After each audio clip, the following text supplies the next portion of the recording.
Hello everyone, thank you for joining me again and welcome to any new viewers. This is To The Point English with Ben. I'm Ben with new glasses, and now in this video I'm going to teach you 3 really useful advanced linking phrases. Now these phrases you can use in your speaking, but really they're particularly useful for your writing compositions. Now if you're planning on taking a Cambridge English exam, which I know many of you are, you may know that one of the criteria that examiners evaluate in the writing paper is organization. So it's really useful to use advanced linkers like the ones I'm going to teach you today in your writings to make sure that you get the best mark possible. But of course, as I always say, even if you're not preparing for an English exam, these phrases will be useful. You know, these phrases were not just invented to impress examiners in Cambridge English exams. No, they're useful for your general English. Okay, so let's look at the first linking phrase. And we're starting with a linking phrase of contrast. And it's as opposed to. Now notice the pronunciation of that first vowel in opposed. It's not opposed. We're not pronouncing the vowel as o. No, it's opposed. So that's the schwa sound. And we use this phrase to highlight a distinction or a difference between two things in a sentence, two ideas or two aspects of a sentence. So for example, if you're making a recommendation in a proposal or a report or even your essay, you may want to use this phrase to say why your idea, the idea that you're recommending, is better than another. So an example sentence, reading non-fiction as opposed to novels will really help you learn technical vocabulary.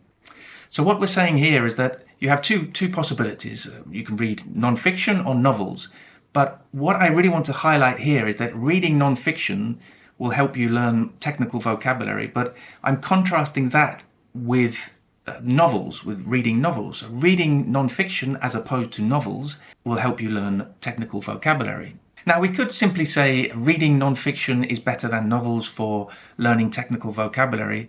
That's fine, there's nothing wrong with that sentence, but using as opposed to really emphasizes the contrast, and it's just a more sophisticated way of explaining this idea or expressing this idea. Now notice that we drop as opposed to into the middle of the sentence and separate it from the rest of the sentence with commas. And the second advanced linking phrase is for this reason, for this reason.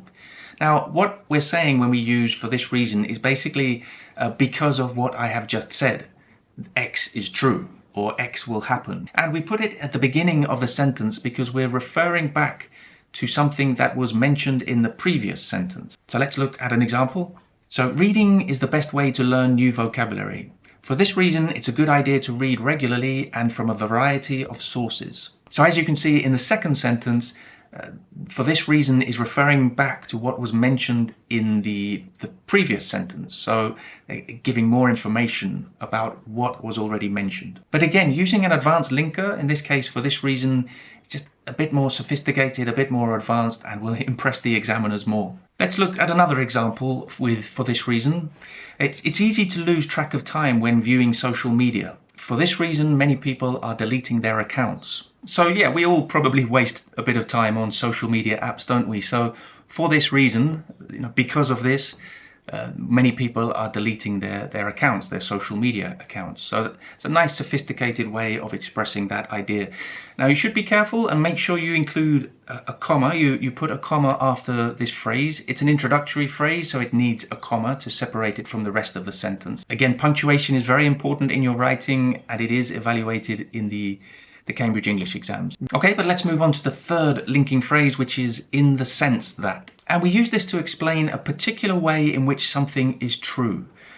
Okay, this is probably the most difficult of the 3 to really understand, so I think we'll go straight in with an example. It's better to be an optimist than a pessimist in the sense that optimists are more likely to see opportunities than pessimists.